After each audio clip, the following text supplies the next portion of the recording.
नमस्कार साथियों, वेदांत learning point में आप सभी का हार्दिक स्वागत एवं अभिनंदन करते हैं। आज आप सभी के लिए एक नया टॉपिक लेके प्रस्तुत हुए हैं जिसका नाम है कैरोल गिलिगन का नैतिक विकास का सिद्धांत। ये जो है डीएलएड सेकेंड ईयर के फर्स्ट पेपर संज्ञान अधिगम एवं बाल विकास के अंतर्गत है। तो ये बहुत ही ज़्यादा इम्पॉर्टेंट टॉपिक है, 1-2 नंबर में फंस ही जाता है। तो इसे शुरू करते हैं।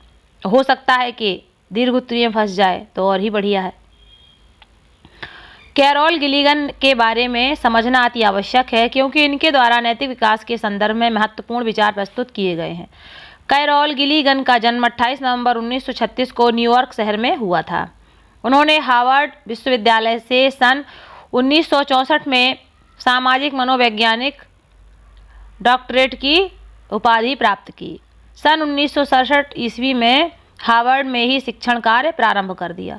सन 1970 में उसने प्रसिद्ध मनोवैज्ञानिक लॉरेंस कोहलबर्ग के शोध सहायक के रूप में कार्य करना आरंभ कर दिया।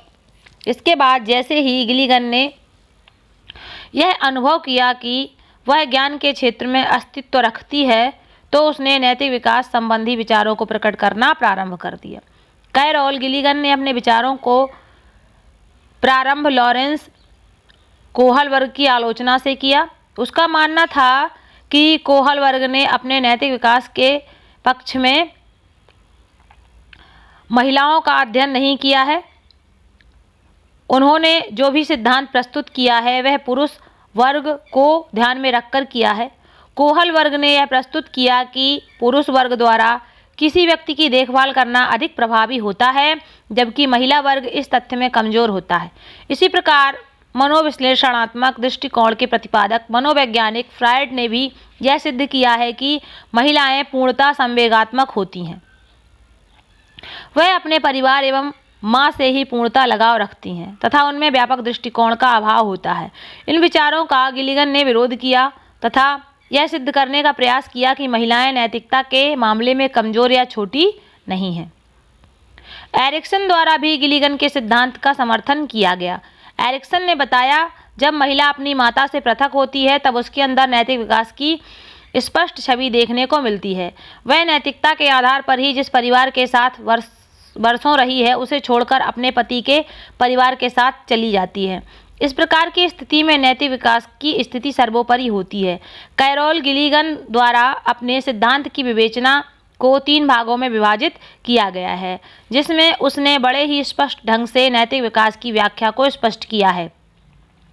इन तीनों स्तरों को निम्नलिखित रूप में स्पष्ट किया जा सकता है। देखिए, क्वेश्चन ये भी आ सकता है कि कैरोल गिलिगन की विवेचना के कितने स्तर हैं, तो आप कह सकते हैं 3। कौन कौन से हैं, तो तीनों बता सकते हैं।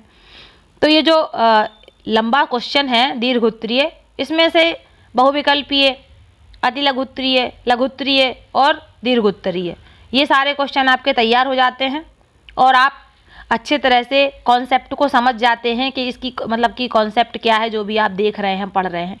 इसलिए आपको हम थोड़ा सा बड़ा टॉपिक लेके आते हैं आपके लिए कि आप अच्छे से चीज़ों को समझ सकें। देखिए, शुरू करते हैं। इसे क्या है, देखिए, पहला है इसका स्तर पूर्व परंपरागत स्तर। पूर्व परंपरागत की अवधारणा के अंतर्गत गिलिगन ने स्वार्थ को आधार बनाया है। इसमें व्यक्ति स्वहित के बारे में विचार करता है। जैसे एक बालक अपने खाने की वस्तु किसी दूसरे बालक को नहीं देता तथा अपने खिलौने से दूसरे को नहीं खेलने देता, इस प्रकार स्थिति में व्यक्ति की स्थिति बालक के समान होती है। वह अपने हित के बारे में सर्वाधिक विचार करता है तथा उसको ही पूर्ण करने का प्रयास करता है। दूसरा स्तर है इनका परंपरागत स्तर। पूर्व परंपरागत स्तर के बाद परंपरागत स्तर आता है। इसमें व्यक्ति अपने बारे में कम विचार करता है तथा दूसरों की सुविधा के बारे में अधिक ध्यान रखता है। यह स्थिति महिलाओं में अधिक पाई जाती है। एक महिला पति के लिए पत्नी के रूप में, माँ के रूप में बच्चों के लिए अधिक उदार होती है। वह अपने पति एवं बालकों के हित के लिए स्वयं के जीवन को भी दांव पर लगा देती है। इस प्रकार की स्थिति नैतिक विकास की पराकाष्ठा को प्रदर्शित करती है। गिलिगन का मानना है कि इस अवस्था में महिलाओं की संख्या अधिक होती है। महिलाओं में त्याग एवं दूसरों के हित की स्थिति देखी जाती है। वह स्वयं भावुक होती हैं तथा स्वहित को त्याग कर परहित के लिए कार्य करना पसंद करती हैं। तीसरा स्तर है इनका उत्तर परंपरागत स्तर। देखिए, पूर्व परंपरागत, परंपरागत और उत्तर परंपरागत, याद करने में कोई बड़ी चीज़ नहीं है, अच्छे से पढ़ लेंगे दिमाग में बैठ जाएगा। हेडिंग्स आप अच्छे से माइंड में बिठा लीजिए, बाकी मैटर पढ़ लीजिए, वो तो आप खुद भी लिख सकते हैं अपने हिसाब से। इसमें व्यक्ति स्वयं का सुख भी देखता है तथा दूसरों को भी सुखी देखता है। जैसे एक व्यक्ति के पास 4 रोटी है तो वह 2 रोटी दूसरे को देकर तथा 2 रोटी स्वयं खाकर अपनी भूख को शांत कर लेता है। परंतु यह स्तर इतना सरल नहीं है, क्योंकि इसमें व्यक्ति के अंतर्गत इस प्रकार की सामर्थ्य होनी चाहिए कि उसको त्याग करने में कष्ट ना हो तथा सामने वाले व्यक्ति को भी त्याग करने के लिए तैयार कर ले।